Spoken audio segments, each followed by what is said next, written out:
Good morning and welcome to Morning Scoop for Wednesday, May 25th. This is your daily Buckeye fix. I'm Tom Orr. The Notre Dame game is in 102 days, the game against Michigan in 186 days. Those two teams we just mentioned are part of a fairly exclusive club along with Ohio State. They are just 3 of just 13 teams who have earned a spot in the college football playoff since it launched in 2014. Alabama is the top of the list with 7 appearances, Clemson has 6, the Buckeyes and Oklahoma have 4, Georgia and the Irish have 2, and then Michigan is one of 7 programs with 1 appearance. So that leaves well over 100 FBS programs who have yet to reach the sports Final Four. Our good friend Bill Bender of the Sporting News just wrote about 5 of those teams who are the most likely, in his opinion, to join that exclusive club this year. Bill, thanks for being here. Hey, Tom, thanks for having me on. I got to tell you, we talked about this before, but that was one where I saw the tweet promoting that article, and even before I had clicked it, I thought, oh, this would make a pretty good podcast. So I read it, and I was like, okay, good. This will make a pretty good podcast. Got texted you, and here we are. So always exciting to see good, fun, original offseason content. So, this is going to be the 9th season for the college football playoff. That kind of doesn't seem possible. It feels like we just got out of the BCS era not that long ago, but here we are. As you wrote in the piece, in the previous 8 seasons, 25 of the 32 appearances all time have gone to just 6 programs: Alabama, Clemson, Ohio State, Oklahoma, Notre Dame, and Georgia. So it was starting to feel kind of chalky. And then last year, Michigan and Georgia both made it into the field. And Cincinnati made it into the field for the first time. And then this year you have Texas A&M listed as one of those teams that could join the club for the first time as well. So what do you like about the Aggies this year? Well, aside from last week's exchange with Alabama, that game obviously got on the short list of biggest games of the year, along with Ohio State and Notre Dame and those kind of games with Jimbo Fisher. He's recruited well, and you got to count on that recruiting to add up. When you have that many top 10 classes in a row. They do have a question mark at quarterback between Haynes King and Max Johnson, but the depth at receiver is there. And they're like one of those candidates that they said they go 11-1, don't play in the SEC championship, very similar to COVID year or 2 years ago, where they could slip in the back door and make the playoff. But, as you said, this list is tough to put together when you look at that top 6 with the 25 out of the 32. Not many playoff projections are going to have – they'll have at least 3 of those 4 teams in them. Yeah, there's not that many open spots in this field. It's only 4, and it feels like the SEC is pretty much locked into one of them, and a good chunk of the SEC has been in the playoff already. You got Alabama and LSU and Georgia, and I'm missing one, I think, but there's you've hit kind of the big names in the SEC have all made it already, and the Big Ten feels like they're probably getting one in virtually every year. So yeah, there's not a lot of open spots in that field. The second team you had on this list is a team that Ohio State fans have gotten a firsthand look at pretty recently. That is the Utah Utes. Now they have a real tough game to open up the season. They open the season at the Swamp against Florida, week 1. So given that, what makes them a candidate to really make it to the playoff this season? Well, you saw Utah against Ohio State. That was a team that took the Buckeyes 4 quarters. Cam Rising doesn't go down. I still think Ohio State wins the game, but it would have gone last shot, basically. They've got a strong running game back. They've got a really good defense coming back. They're kind of like the Pac-12 version of Iowa, I would argue, where they're always going to be in the mix. They're tough at home. I think they're a little bit better than Iowa, honestly, as a program, because Kyle Whittingham's been able to do the same thing for so long. And it's a program that's been in the playoff conversation up to the last weekend as early as 2-3 years ago. So if Utah can beat Florida, and if they can avoid some of those hiccups in the Pac-12, I know all of the attention in the Pac-12 is on USC right now, but keep in mind, Utah could beat them. And another thing to keep in mind, the Pac-12 did alter their championship game format last week. And I think that's their way of saying Utah and USC will probably be in the Pac-12 championship game. Yeah, it does feel like that's kind of inevitable this year because you got Oregon with a first-year coach, you got Washington with a first-year coach, USC with a first-year coach, but a lot of players he's had on his team already, and kind of an immediate influx of talent there. So let's talk about USC. That is one of the teams you had on the list. I see them on a list like this, and I always have to look back and think, have they really not made the college football playoff yet? And they have not made the college football playoff yet. It does feel kind of inevitable that Lincoln Riley's going to get them in the playoff at some point soon. But why do you think year 1 is a possibility? It is, and I would caution against that for some reasons. I think they're going to have to build their trenches. From a skill position standpoint, yeah, they're going to be super exciting with Caleb Williams, Travis Dye, Mario Williams, and of course adding the Bolitnikoff winner to that mix and Jordan Addison. But it kind of reminds me of the team that played Ohio State in the Cotton Bowl a few years ago with Sam Darnold, where that team had skill position talent too. But when it came down to it, Ohio State dominated that game on the defensive line, on the offensive line, and made it look kind of easy. Remember when we were making a big deal about Denzel Ward not playing in the game? It didn't matter one bit. So I think they're a cycle away from that, like truly competing, and it could be very much like Oklahoma, where they make the playoff and they're just not there in the trenches yet to actually win a playoff game. Yeah, they definitely don't seem like a team that's going to advance. I think they may run into some of the problems that Lincoln Riley ran into at Oklahoma in the playoff over the years. Utah and USC, that just those two back to back, it's an interesting juxtaposition because USC has all the flash, all the names, all the Hollywood glitz and glamour, and all the hype. And here's little quiet old Utah just sort of chugging away and winning the Pac-12. And they're almost antithetical in a way where USC has all the skill talent and all the big names and all the flash and all the hype, and Utah just kind of will mash your face in on both sides on the line.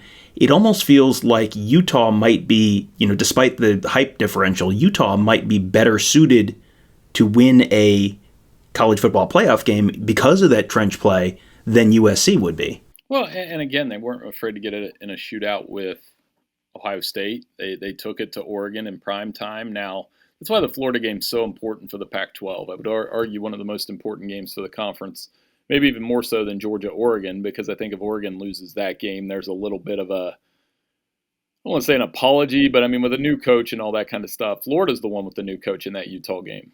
And Utah's stepping out, going on the road, playing in the swamp. And if they win that, like you said, I mean, if they got in a playoff game, I still don't think they would win. I think they would be very heavy underdogs. But of the two Pac-12 teams, they're probably better built for that kind of situation better. I 100% agree.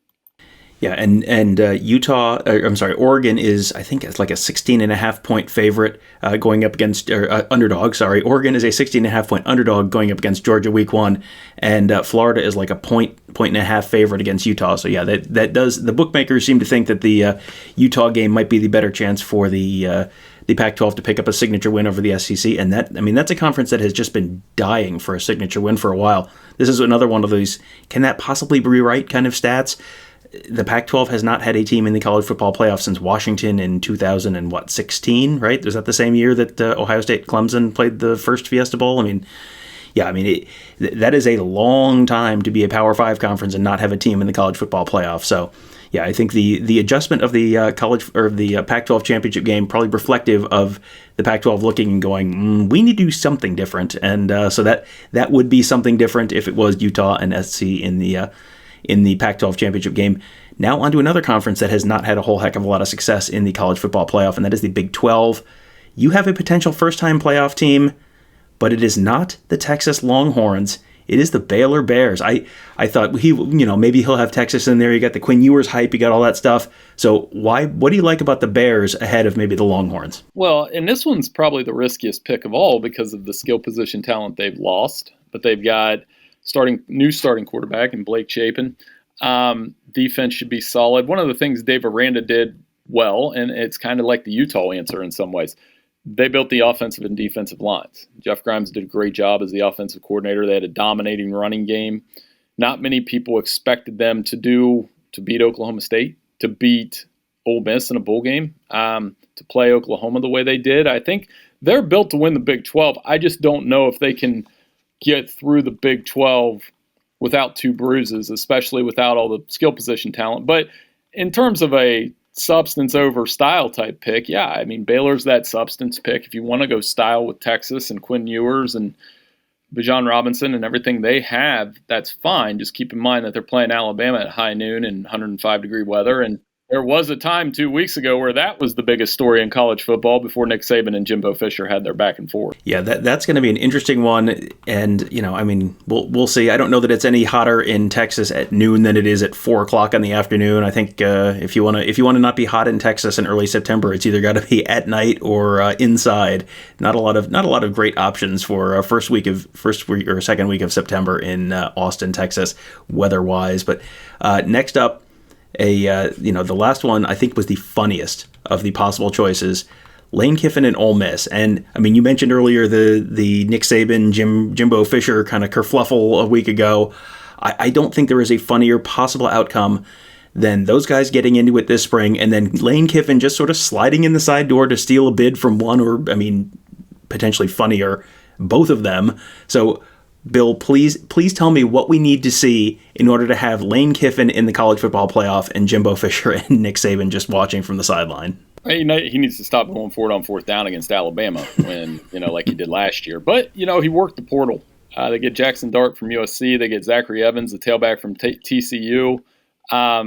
He did a great job. And it's funny because Kiffin needled Saban and Fisher about their recruiting class and how they use the transfer portal. And here he is doing the same things and creating a pretty good offensive machine. So it's more of a long shot than A&M because they have to win both of those games, but their crossover schedule isn't bad. They could beat Kentucky. They could beat Arkansas last year. And I think, like you said, if Lane Kiffin somehow works his way into the playoff, I mean, I'm not sure Twitter will know what to do because they've spent so much time tweeting about the guy. It'll be a little bit like Harbaugh last year, but I would argue Lane might be even a little more polarizing on Twitter than Jim Harbaugh. That's subjective opinion there, but maybe a little bit. Lane is definitely more self-aware, I think, than Jim Harbaugh. I think that might be the safer. I think Lane is in on the joke. I'm not sure Harbaugh is always in on the joke. Speaking of Harbaugh, Michigan is one of, as I mentioned earlier, 7 teams that have made the college football playoff once in the past. That's a club that includes teams like Oregon, LSU, Michigan State, Michigan, all those teams. Which of those teams do you think is maybe the most likely to earn a second trip to the college football playoff this year? Well, Notre Dame's been there twice. I mean, of that group, the best bet would probably be Michigan, but they still have to beat Ohio State. I mean, or they could go 11-0 and lose to Ohio State and Columbus and be that team. But, they're a little more situated. I mean, somebody might say Michigan State. I'm seeing them get a lot of offseason buzz and everything that Mel Tucker's built there. But, I mean, my test on that would be ask any Ohio State fan who you're more worried about, Michigan or Michigan State. If they say Michigan State, they're lying. So, I mean, because they'll go, we all saw last year what happened.